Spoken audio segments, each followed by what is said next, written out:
Hello, everyone. Welcome to the Dr. Emmet Emery Sr.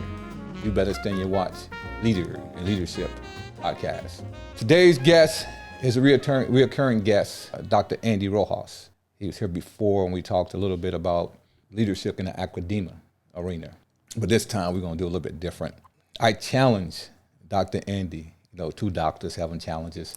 I challenge him to gather research on a certain topic, and I gather research on a certain topic, and we share that information to the podcast audience. So it's not going to be a lot of question answers today. It's going to be a lot of shared information. So he want to see what I got, and I want to see what he has. And our information is going to be based upon Black leaders and Latin, Hispanic leaders. We're going to talk about the root foundation of leadership and leaders within the Black communities and within the Hispanic Latin community. Welcome, Dr. Andy. I know it's been a while since you've been on the podcast, so introduce yourself again to my audience, please. Well, thank you very much for having me here, Dr. Emmet. Always a pleasure. So I am Dr. Andy Rojas, and I am a professor of management, international business, and I have a background in finance, banking, investments. But I have a great passion, to share knowledge, to listen to new ideas, to debate, to talk about difficult topics, all with the goal of bringing a new perspective. And you and I, we have gone, back and forth on some fascinating topics. So thank you for inviting me again. Yes, and I want to make my audience aware of the fact that even though we went back and forth, I still won. First round. We'll see how we go in the second round. Uh-oh, he came bold today, didn't he? First question. I'm going to ask the question, then I'm going to answer it first, and then you answer. Not a rebuttal. Okay. Just based upon your research. Let's see what you got. All right. Show me what you got. Here we go. First question.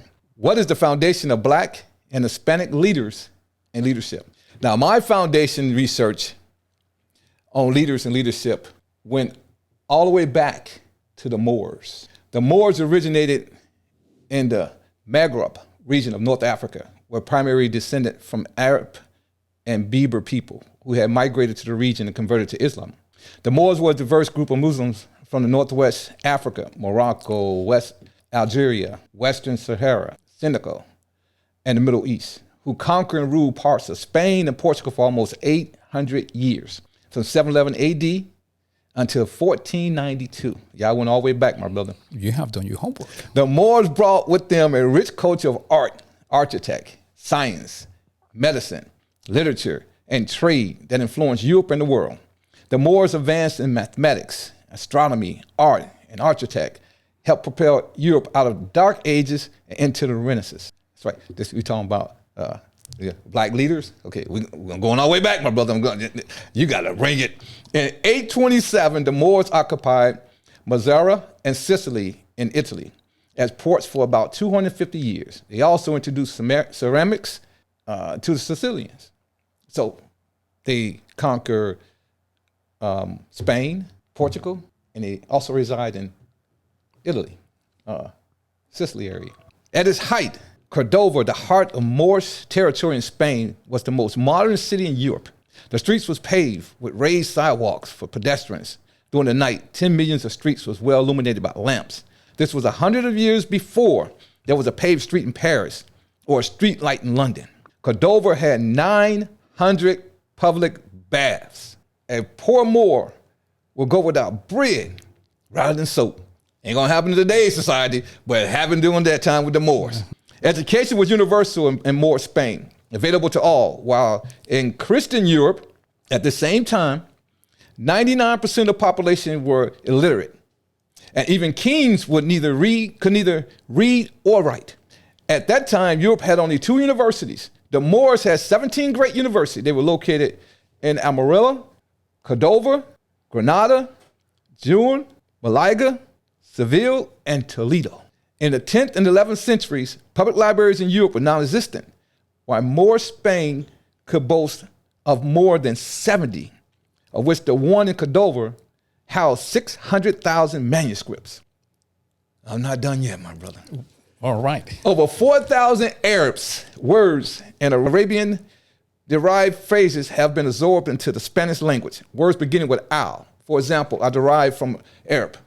Arab words such as algebra, alcohol, chemistry, alkaline, and cipher into the language. Even words such as checkmate, influenza, typhoon, orange, and cable can be tracked back to Arabian origins. Leaders, blacks, here we go. The most significant Moors was known as the Blackbird, who arrived in Spain in 822. The Moors introduced earliest versions of several musical instruments, including the lute, the guitar, and the lyre. The Moors changed the style of eating by breaking meals into separate courses, beginning with soup and ending with desserts. The Moors introduced paper to Europe and the Arab numericals, which replaced the clumsy Roman system. Now, you look at Roman system, you know, oh my God, it was in. You thought everybody was dyslexic. The Moors introduced many new crops, including the orange, the lemon, the peach, the apricot, the fig, the sugarcane, dates, ginger, Pomeranian, as well as saffron, cotton, silk, and rice, in which they remain most of Spain's main products today. I love the figs, and now I know where they come from. Excellent. The Moorish rulers lived in sumptuous places, while the monarchs of Germany, France, and England dwelled in big barns with no windows, no chimneys, and with only a hole in the roof for the exit of the smoke. They had to get a little smoke on, didn't they? It was through Africa that new knowledge of China, India, and Arabian reached Europe. The Moors brought the compass from China into Europe. Black soldiers, especially identified as Moors, was actively recruited by Rome and served in Britain, France, Switzerland, Austria, Hungary, Poland, and Romania. The Moors faced strong resistance persecution from the Christian kingdoms that gradually reclaimed the Iberian Peninsula in a long process called Reconquista, also known as the Iberian Crusade, was a series of military campaigns conducted between 11th and 13th century CE to liberate southern Portuguese and Spanish territory from the Muslim Moors who had conquered and held them since the 18th century CE. Granada, the last Muslim stronghold in Iberia, fell to the Catholic forces in AD 1492. Yes, there was black Muslims, not black Christians. The Christians that conquered the Moors was Catholics.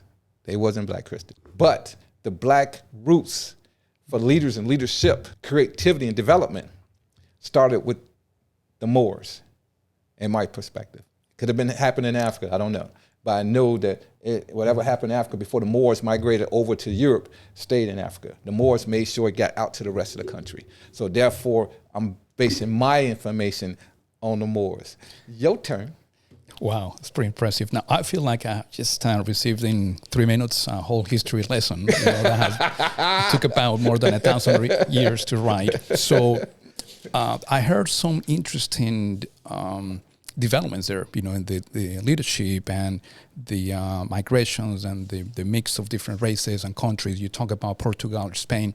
I want to take it to a point to 1492, actually prior to 1492, when this guy called Christopher Columbus went to, the king and the queen Spain and said, I have an idea, right? I want to go ahead and travel and find out what's on the other side of the ocean. And he ended up, on the wrong side of the ocean. He thought he was in India, which he wasn't, right? But he ended up here on the American continent, correct?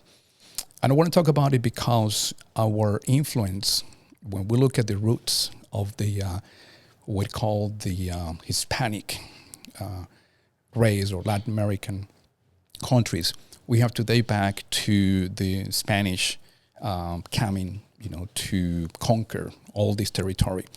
So we were greatly influenced back then by the European mentality and philosophy. There were explorers, but with that came a lot of positive things and negative things, some baggage, right? So let's talk about, what came from them. So the Spanish as a culture from Spain, they're very family-oriented. But at the same time, back in those days, they were very profit-oriented. And just like, you and I have talked about it, back in, in those times, in those centuries, there was a lot of things done wrong, to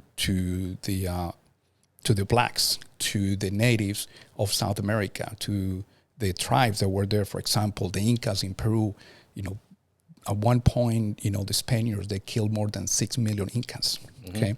So, but let's talk about, what I consider, how we have evolved as a society over these centuries, considering that we have the Spanish influence. So they came, and, the Hispanics, with 33 countries in Latin America, we're a blend, we're a mix. We had black slaves that came from Africa, correct? We have Spaniards, we have Europeans, and we have a lot of local tribes, local natives from all the way from Mexico down to Argentina to Peru to Brazil. But the Spaniards was mixed before. And the Spaniards were mixed themselves. Before slavery. Exactly. Because the Moors mixed that up. So that you can, and then fast forward, 7 centuries later and all that, and you have multiple sub-races within the Hispanic race. You have the mestizos.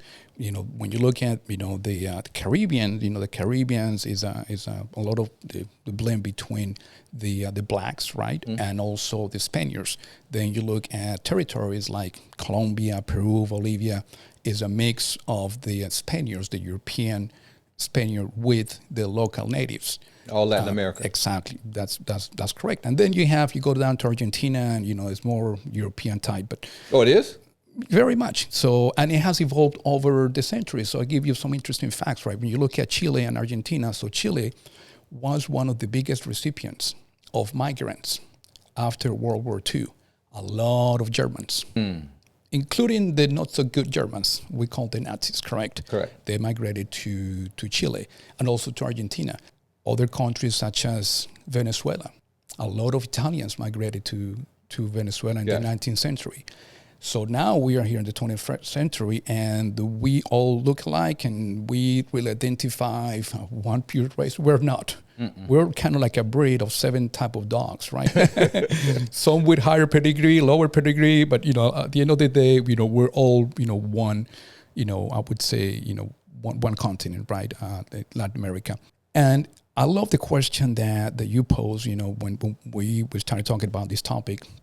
We can identify, the foundations, but not only the foundations, but I think the traits. What is it that over the centuries is still with us as Hispanics? And I want to just go over what I call the different layers of Hispanic leadership. You have the ones that were influenced greatly by their mother country. So Hispanics that were born and raised and educated and work in Hispanic countries. And then you have other layer of Hispanics, the ones that live here in America, correct, that have been in America for many years, that have also been exposed to the American culture, to the different subcultures, the black culture, the Asian culture, to all the diverse cultures that we have here. That's another layer of Hispanics. So let me break it down into little pieces here. And I think when we talk about from a cultural aspect, what we have been able to retain over the centuries and what we still have as leaders, according to the research that I did. But we're not talking about culture. We're talking about leadership. Leadership, but here we go. Here's the foundations, right? It is with us, and what when you talk about how Latino leaders influence, how Latino leaders lead the way, what has been influenced to them. Here we go. 3 little things, okay? Okay. Empathy. And empathy is something that many Hispanics, is part of them. It's part of the DNA that they have, what it was given to them since they were kids, right? And also growing up as an adult. And that empathy comes, what I call the mama effect. Because in order to understand Hispanic leadership, right, and to talk about why certain Hispanics lead the way in a certain way, is because they had a great influence by a mother. So you have to, look at the social structure, right, the family structure of the Hispanic family. And in many Hispanic families, you have to, whether you want it or not, whether you're the husband or not, the mom is the leader. Because the mom is leader, and mothers are very caring. So it is I would say, the nature of the Hispanic leader to have empathy, to care for others. And that means that, you very much putting yourself, right, at the service of others. That's the empathy factor.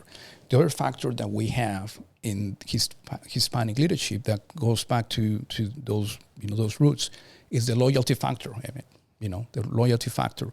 We have significant loyalty to relationships, to friends, to neighbors. Something that it is perhaps not as common here again, because I have to mix when we talk about leadership, right? I have to mix leadership here in the U.S. versus leadership that we talk about in 33 countries in South America.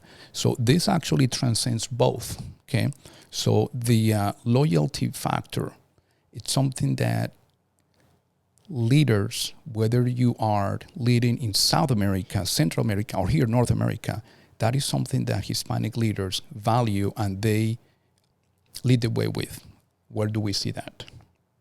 In teams, very much oriented. And it's almost, for those that have been in leadership or those that have been influenced in leadership at the workplace, if you have a good team, you consider them as part of an extended family. And that's part of, we have to mix, culture and leadership. The third one that I want to talk about is selflessness, which is the way that you're raised, the way that you're brought up, that you have to put the interests of others above your own interests. We have talked about leadership, right? And believe that at one point we discussed the concept of servant leadership. So I connected dots between those two, right? You're serving others, you're putting yourself at the service of others.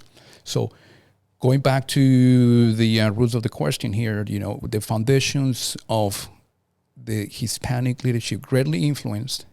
It has evolved over the years, even with different cultures, races. The mix of the different crusades that came to Latin America.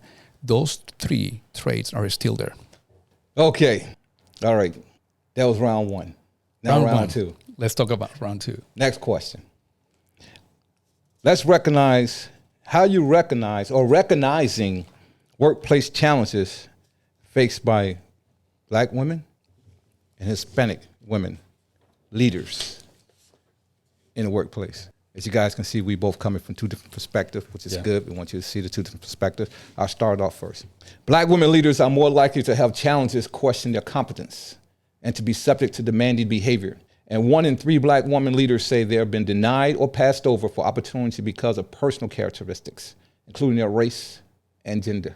Black women leaders are more ambitious than other women at their level, according to McKinsey and LeanIn.org 2022 survey.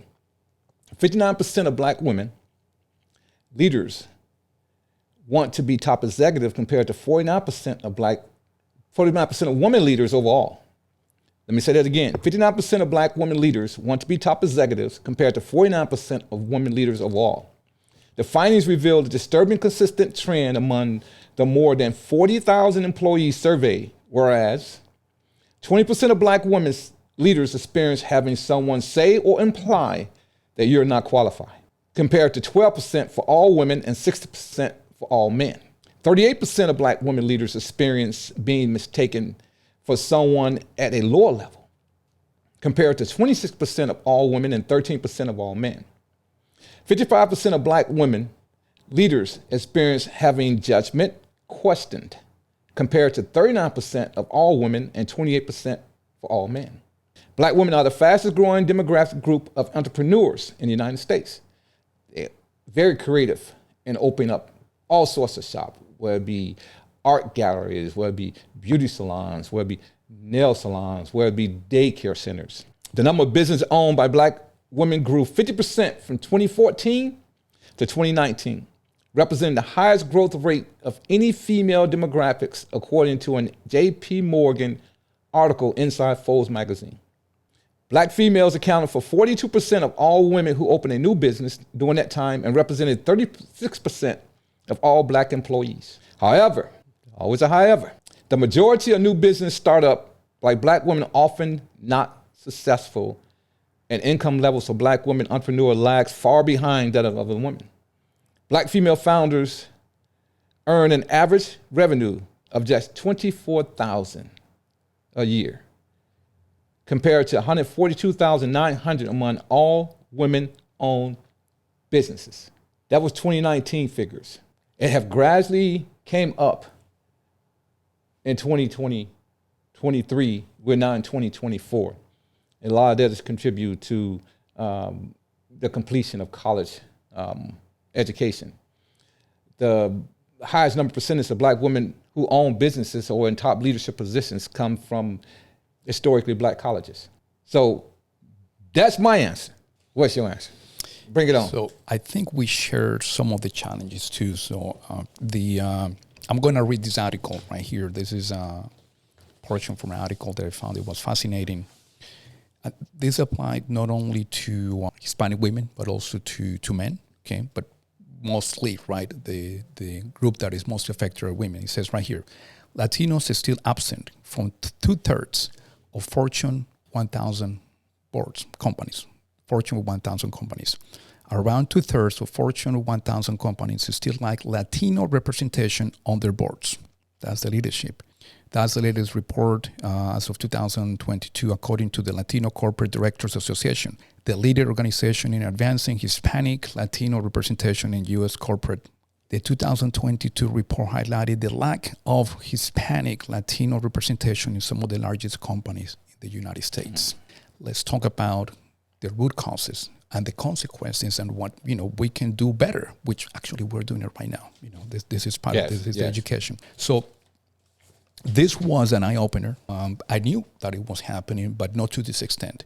We have very little representation, not only for women, but for men. And the little representation that we have for men is just not good enough.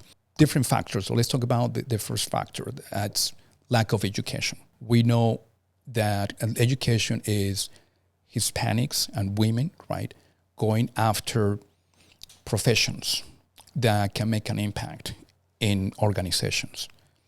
The representation in STEM, for instance, right, in any profession that has to do with science, mathematics, engineering, technology, very little representation. When you look at the senior level of universities and colleges around the U.S., how many Latino women do you see there as a percentage in the classroom?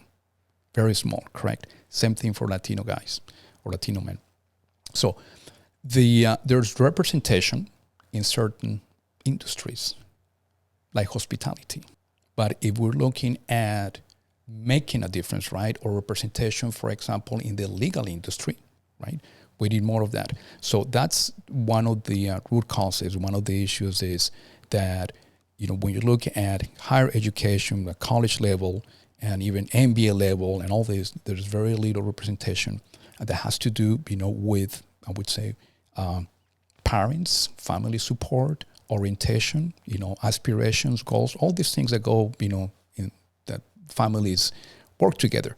But unfortunately, it's not enough. The other root cause that we're looking at this lack of representation in the 1,000 Fortune 500, Fortune 1,000 companies. There was a great article published in 2014, I believe, around that time, by the London School of Business, Professor Christopher. He published an article related to cultural intelligence. Now we're getting deeper, right? Cultural intelligence. And in that article, he talks about, why cultural intelligence has the same level of importance like emotional intelligence, like IQ is at the same level. And cultural intelligence is defined as the ability, the capacity to work effectively in settings where there's diverse individuals, diverse cultures, to work effectively. And I'm going to give you a perfect example of what that looks like and how much we're lacking of that. So part of this lack of representation at the corporate level, at the business level, is because even though we are the largest minority in the United States, we are, correct? We lack cultural intelligence, how to effectively, lead the way in situations where you see a lot of diversity. When I came to the U.S., Dad told me, that was a message, and I was a young boy. He said, son, when you're going to go there, right, I need you to talk like an American. I want you to walk like an American, dance like an American, embrace everything that America has. Don't forget your roots. You're always going to know where you came from, but you are there to learn from them, to assimilate the culture and to adapt to the culture. So fast forward 35 years later, okay, I can tell you that if I go to Tennessee, right, I'm going to dance country. And I'm going to understand what's important for the people there, right? If I travel to New York, right, hey, I'm going to listen to, some hip hop. If I go to New Orleans, I'm going to drink some bourbon, right? If I go to the West Coast, I may, hang out with, individuals from Mexico there, right? That love to listen to ranchera music. So the United States. Why is that? United States, right? We have something very unique that 33 countries don't have in Latin America.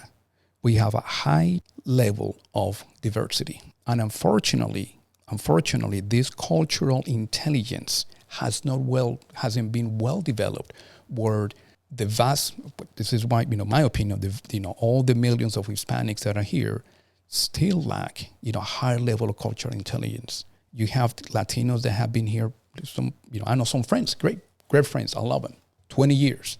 They still don't get certain things that are important about the American culture.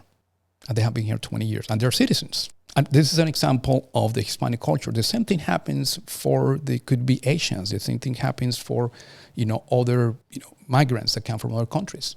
That cultural intelligence aspect, that is one of the reasons why we don't have enough representation.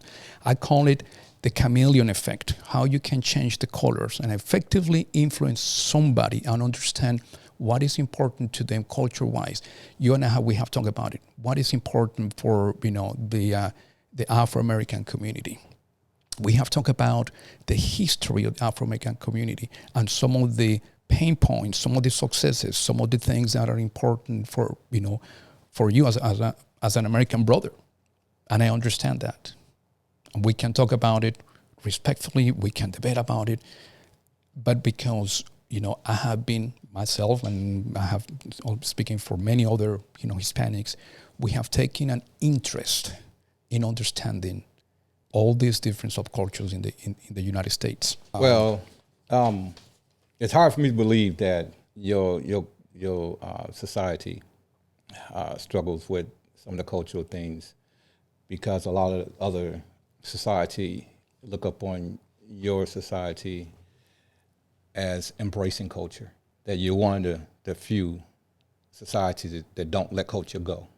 Even though you migrated over to the United States, you still have kept your culture, and you are very embraced with family. So your culture, people are learning from that, how family, cousins, nieces, nephews stay together, sometimes in one household, until it's time to branch out into the rest of society.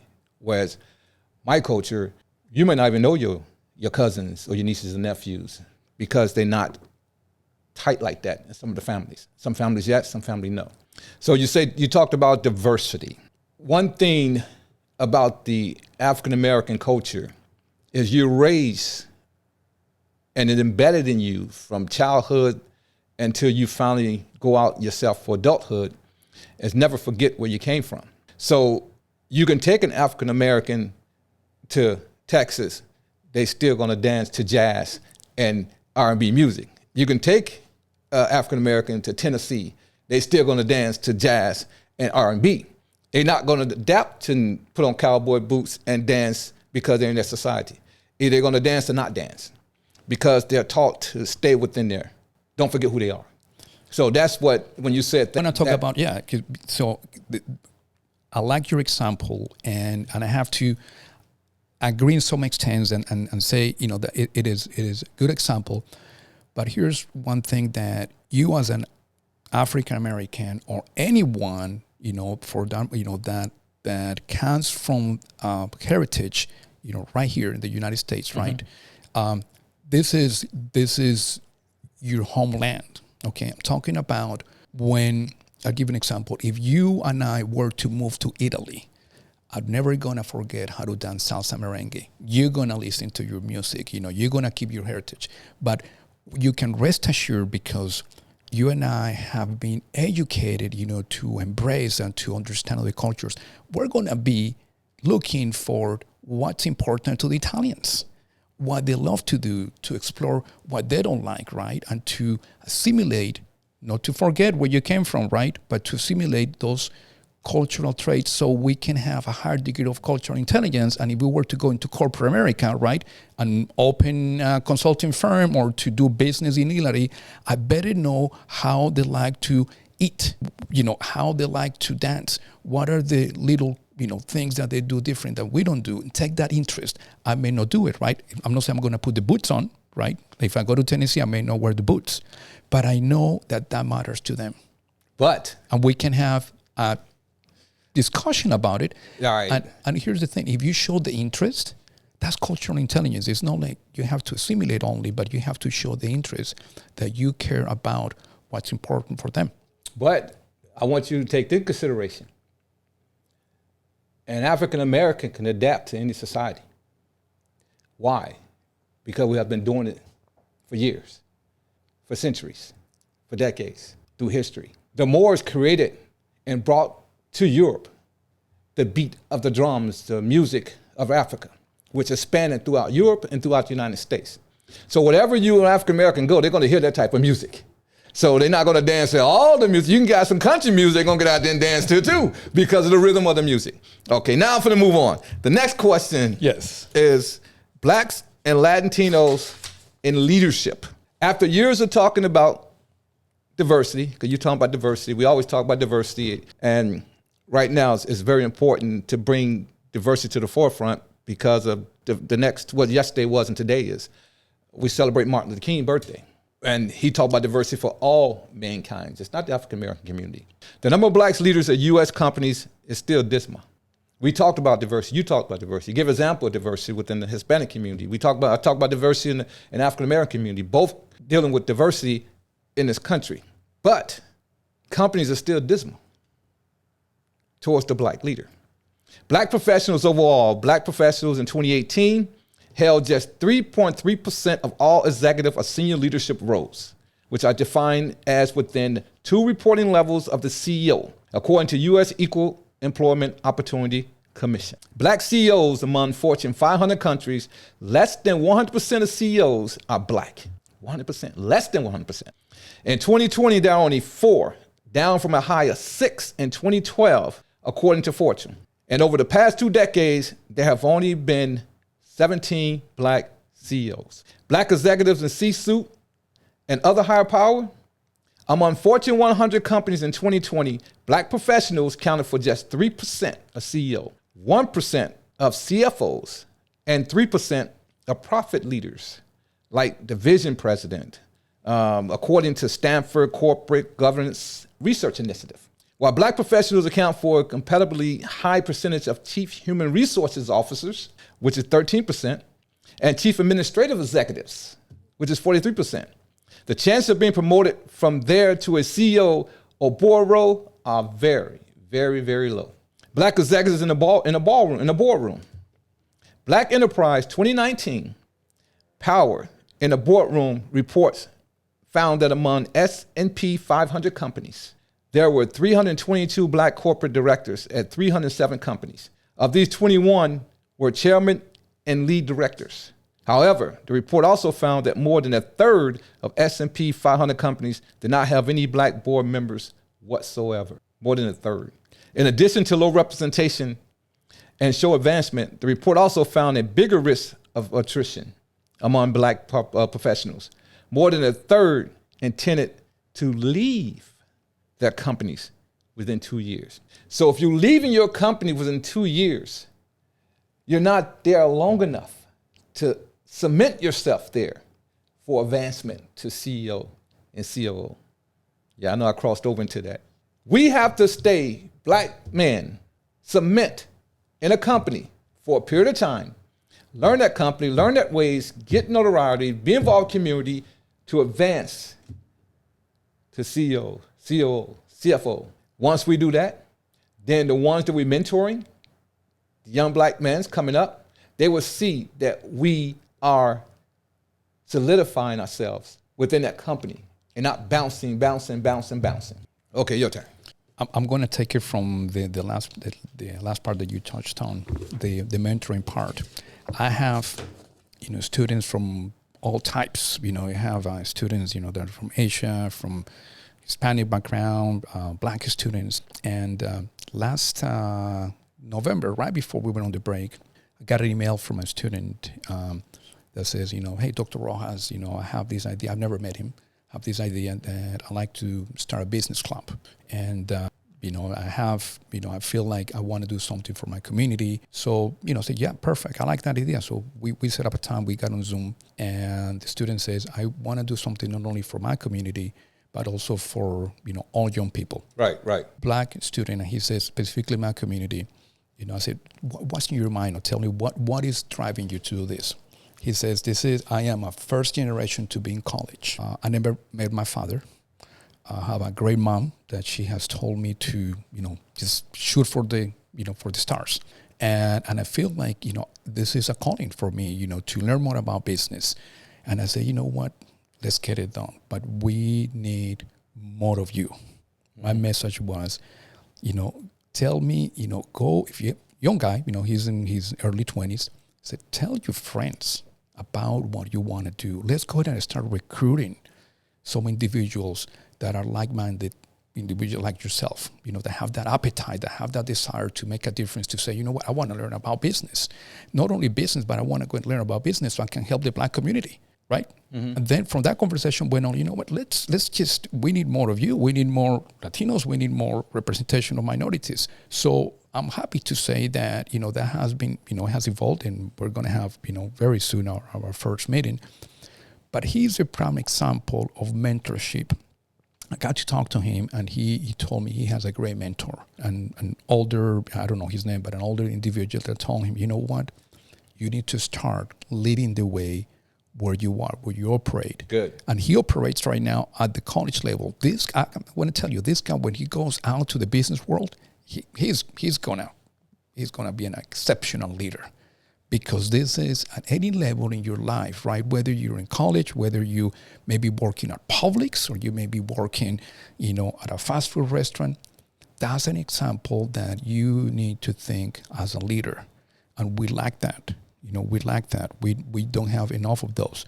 And we don't have enough mentors that are willing to invest the time, to make a difference. So I think that's something that, we are lacking. And when we talk about those statistics, in the Black community of having not enough representation at the corporate level, I'm going to make a call right here, right? Florida, along with Texas and California, are the most heavily populated states for Hispanics. But when you look at the board of directors... Texas not one? Yeah, Texas, yeah, we have a lot of Latinos, right? Okay. So, no, let's talk about the kids of Florida.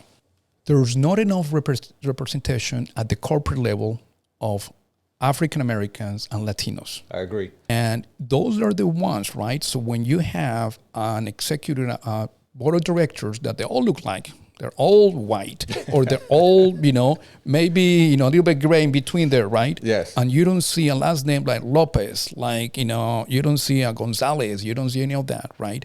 Yet, you're catering, whether you're selling a product or a service, you're catering to one of the most powerful consumers in terms of spending here, right, in Florida, the Latino consumer. And then your initiatives, right, this is coming from the corporate level. You don't have somebody who understands, the Hispanic culture, or the, how they like to do business, or they don't understand, that even though, here's an example that this came from Walmart, okay?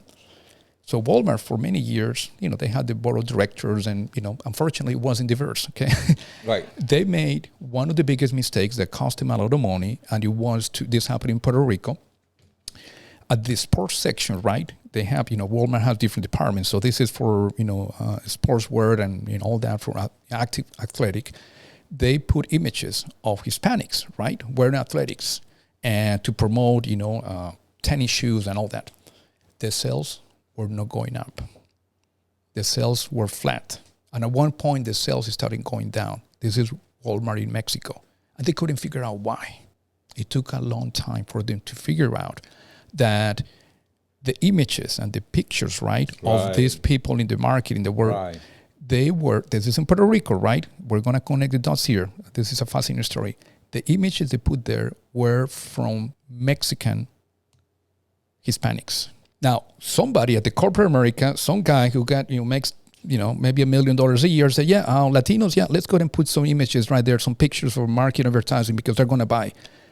The Puerto Ricans could not visualize themselves wearing and exercising, right, and wearing those clothes because, the people that were looking at the mirror, right, and all the advertising did not look even closer remotely to what a Puerto Rican, right, looks like. Right. Why Puerto Rico, again, I just remember we started this whole podcast talking about, the Caribbean, being a great, during those crusades, right, the races blend between the Spaniards and the blacks.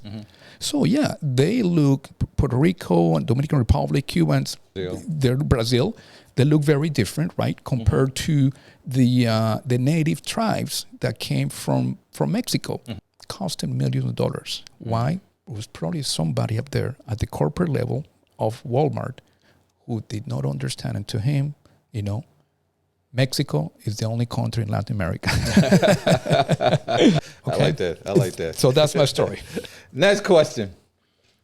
Give a few present or current influential Black/Latin leaders and state why for each. My 5 is... I want to hear this. This is great. My first one, present. We're talking present. Our first one is President Barack Obama. Why? I love Barack. I want to hear more. He was the first African-American president of the United States from 2009 to 2017. He oversaw the recovery of the U.S. economy from the Great Recession of 2008 to 2009 and the enactment of landmark health care reform, the Patient Protection and Affordable Care Act. And in 2009, he was awarded the Nobel Peace Prize. Incredible accomplishments. Yeah. Next, Kamala Harris. She was the first Black, first South American Asian, and first woman vice president of the United States of America. First Black American to serve as California Attorney General from 2011 to 2016. First vice president to have graduated from an HBCU, Howard University. She is a member of Divine Nine, I respect her, the oldest historically Black society, Alpha Kappa Alpha Sorority Incorporated. Rosalind Brewer, the first woman to become CEO of Walmart's Boots Alliance, group president, and COO of Starbucks, and CEO of Sam's Club. Very impressive. Yeah, if I heard this, yeah. You did your research. Cynthia Marshall, the first Black female chief executive officer of the Dallas Mavericks professional basketball team. All men. She was the first Black female executive officer. And my last one is Sidney Barber. Everyone knows I'm a military veteran of the United States Navy. She was the first African-American woman to serve as a brigade commander at the United States Naval Academy. Go ahead, my sister. Nice. You up.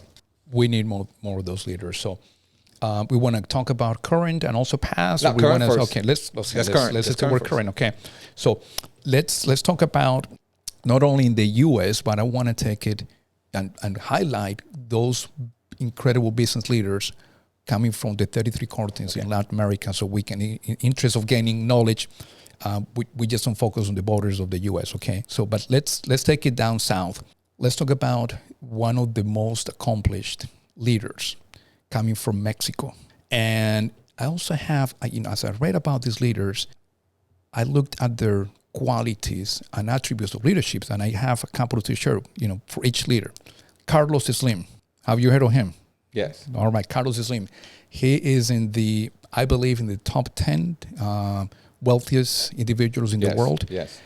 Carlos Slim, when you look at his leadership characteristics, as a business person, he had, something incredible, which is a strong business acumen. And also he was a risk taker. And when you have to think about risk taking, it's more about mitigating risk. And I said that Carlos has, his family is the one that started the business, but he joined the business at the age of 25. And at the age of 25, he got educated about, in business school, He opened his first investment firm. He was a trader, and he opened his first investment firm.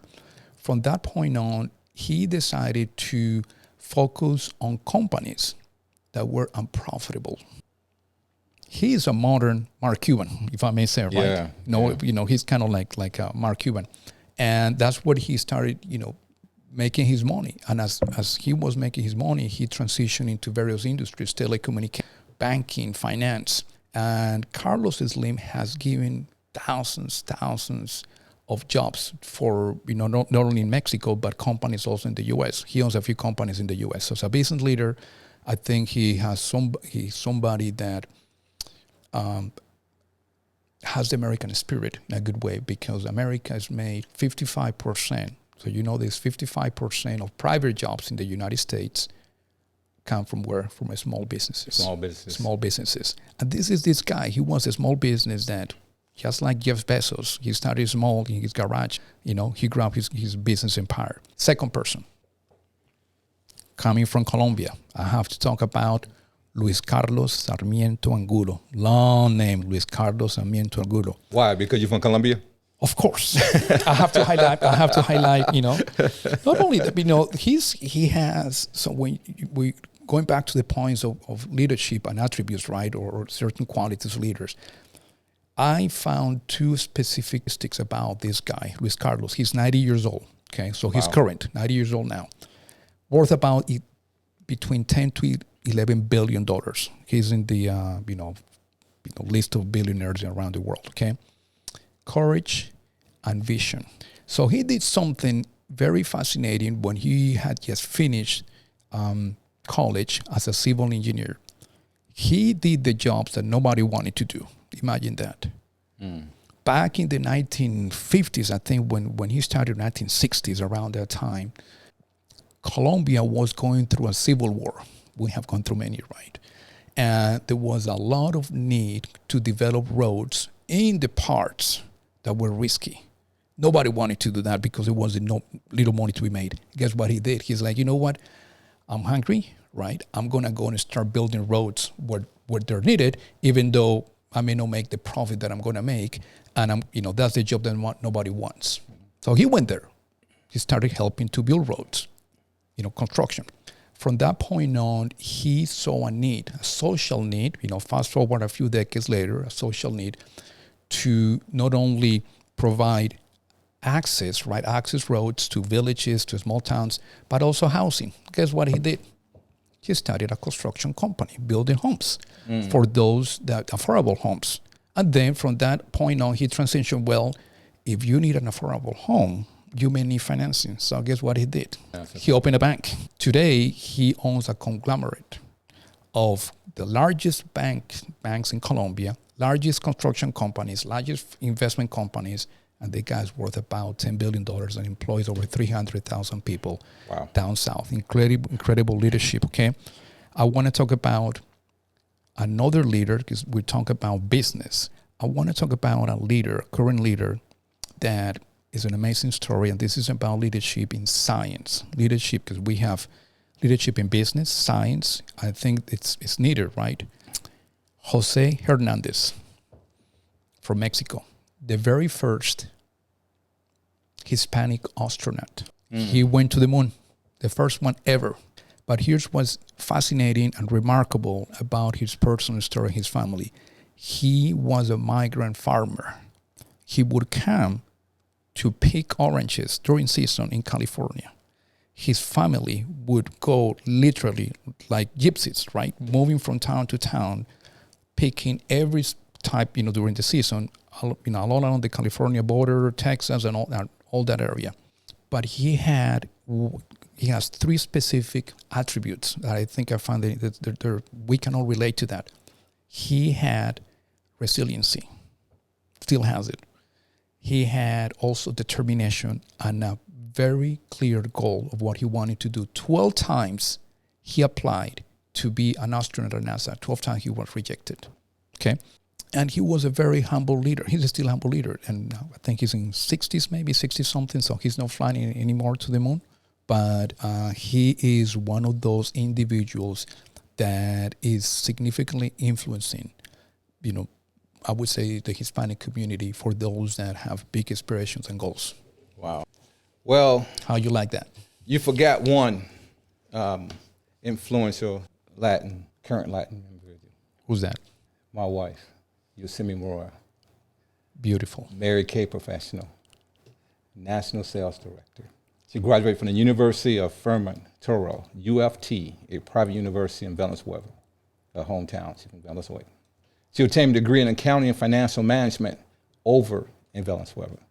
Migrated to the United States. And you and I both know when you migrate from the southern Latin American countries with those degrees, you come to the United States, they mean nothing. But still, she arrived in the United States in 1999, Tampa area. She signed an agreement as an independent beauty consultant in 2000. She advanced to the position of star team booster in 2000 within the first month of employment. That's ambition and drive. She advanced to the position of independent sales director in 2001. But, there's always a but. She did not work for years to take care of her premature born child. So you come over, migrate over, you understand this more than I do. Just start getting your foot wet and submit yourself, get a job that you did not train in or had education for in a foreign country. You take a step down when you come to the United States, you get a job and you start succeeding in that job. And then, boom, you have to stop. And when you stop, you start all over again. So she came back. She came back to work as an independent sales director and advanced to elite senior director in 2021. The highest level that Mary Kay has is national sales director. She advanced to the highest position that company Mary Kay Incorporated has to offer, the position of national sales director, the first ever in the city of Tampa, the state of Florida, in 2023. Congrats. That's incredible. So you forgot one. Well, I made sure you remember that one. I know you out there saying he had to throw them brownie points in for his wife. He must be in trouble. No, I'm not in trouble. He just forgot one. Well, we need more Yosemis. Absolutely. Exactly. Yeah. And I'm sure that along with her, she is bringing a whole new generation of leaders. Exactly. She's influencing those She's a heck of a mentor. Absolutely. Yeah. Yeah. Now, our last question would be, we're going to give a past influential Black and Latino leaders, and we're going to state why for each. My first one, because of what's happening now in the days and his birthday, is Martin Luther King Jr. He was born as Michael King Jr. in 1929, but changed his name after his father, a Baptist pastor, visited Germany and admired Martin Luther, the Protestant reformer. He became a leader of the civil rights movement in the 1950s, using nonviolence method inspired by Mahatma Gandhi to challenge racial segregation and discrimination in the U.S. He delivered his famous I Have a Dream speech in 1963. No, I wasn't born yet. At the March on Washington, where he called for racial harmony and justice for all Americans, not just African American, all Americans. He won the Nobel Peace Prize in 1964 for his efforts to end racial oppression and promoted human dignity and brotherhood. He also spoke out against poverty, war, and injustice, and supported workers' rights, economic equality, and international peace. My next guy, Frederick Douglass. He was a former enslaved man who became a prominent activist, author, and public speaker. He became a leader in the abolitionist movement which sought to end the practice of slavery before and during the Civil War. After that conflict and Emancipation Proclamation of 1862, he attained to push for equality and human rights until his death in 1895. He was an advocate for women's rights, and especially the right of women to vote. Douglass' legacy as an author and leader lives on. His work served as an inspiration to the civil rights movement of the 1960s and beyond. My next person, Thurgood Marshall. He was an American civil rights lawyer and jurist who served as an associate justice of the Supreme Court of the United States from 1967 until 1991. He was Supreme Court first African-American justice. Prior to his judicial service, he was an attorney who fought for civil rights, leading the NAACP Legal Defense and Educational Fund. Marshall was a prominent figure in the movement to end racial segregation in American public schools. He won 29 of 32 landmark civil rights cases. He argued before the Supreme Court. culminating in the court's landmark 1954 decision in Brown versus Board of Education, which rejected the separate but equal doctrine and held segregation in public education to be unconstitutional. That's when President Lyndon B. Johnson appointed Marshall to the Supreme Court in 1967. Maya Angelou was an American poet and actress whose several volumes of autobiography explores the themes of economics, racial, and sexual oppression. Her first autobiographical work, I Know Why the Change Birds Sings, in 1969, gained critical acclaim and a National Book Award nomination. Her best-known poem is perhaps of the Purse of Mourning, which she composed and delivered for the inauguration of U.S. President Bill Clinton in 1993. My last one here, there's a lot more, but I'm going to end it right here. Marshall P. Johnson. No one ever heard of this guy. He was one of the most prominent figures of the Great Rights movements. Wow. Of the 1960s and 1970s in New York City. Always sporting a smile, Johnson was an important advocate for homeless LGBTQ plus youth, those affected by HIV and AIDS, and gay and transgender rights. Johnson spearheaded the Stonewall Uprising in 1969. She later established the Street Transvestite, now transgender, Action Revolutionaries of STAR, a group committed to helping transgender youth in New York City. I like the list. I have to add one more. Condoleezza Rice. Condoleezza Rice. We can get deeper, but I think Condoleezza has an incredible story. And I think, Condoleezza Rice, it's one of the best leaders, that U.S. has produced. And Colin Powell. That's another one to put in the list. Well, I could a lot. We can go on and on and on. I could have went to the person that transcended the NBA, and Michael Jordan. I could have went to the sister that transcended tennis, the Serena and Serena, the Williams brothers, the Williams sisters. Yeah. Could have went to Tiger Woods. He transcended golf. So it's a lot that could have went to, but I like the list. Okay. So you have a culture. See, it's interesting. You have a poet, in your list. Yes. So as I was preparing my list, I thought about business leaders. I thought about cultural leaders, also political leaders, because each of those leaders they influence who we are and our culture, the things that matter to us and how we live our lives. Correct? It's not only business. So I'm going to begin. And you're going to score some points with your wife when I tell you about this leader. Maybe you know who he is already, but if you don't, your wife is going to be, wow, that's impressive. And you're going to have a nice conversation about him, okay? So one of our founding fathers here in the United States that we know was one of the best leaders, George Washington, one of the founding fathers, right? Mm-hmm. He freed one country, the United States, correct? Imagine that we take George Washington and we give him a task to free 5 countries, and he gets it done.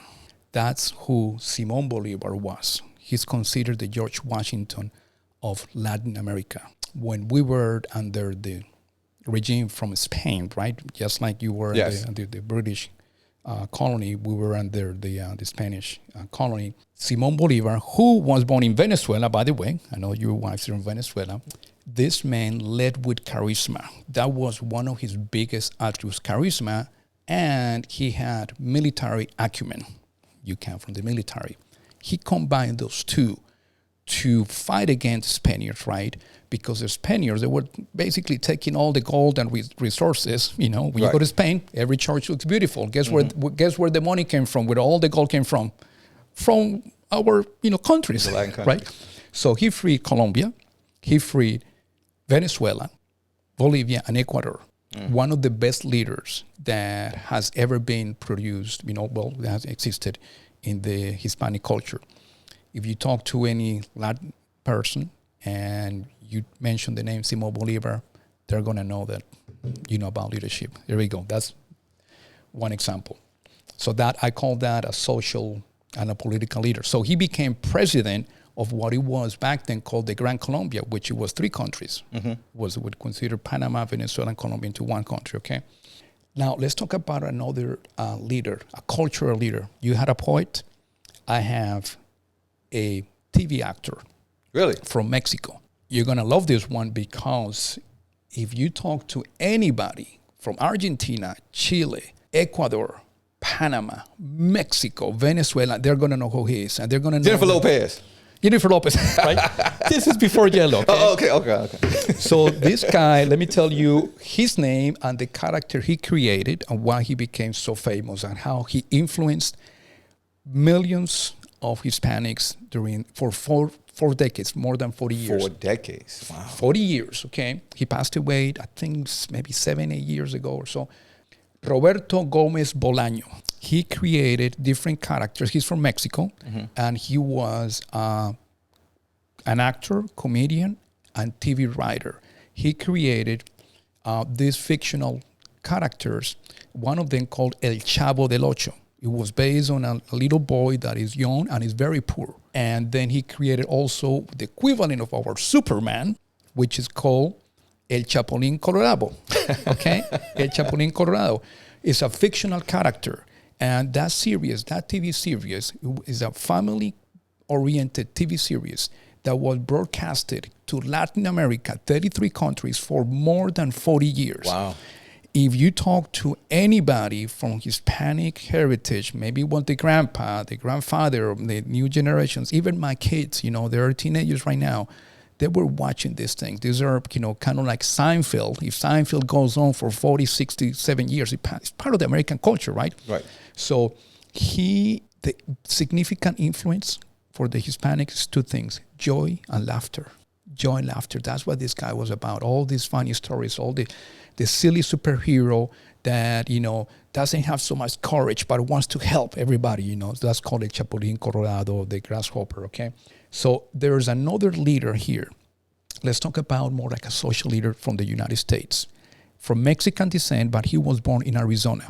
Incredible leader, Cesar Chavez. He was a servant leader, and he was the one who led the United Farm Workers. He led one of the most incredible movements to fight for the rights, for equality, and for good treatment of farmers.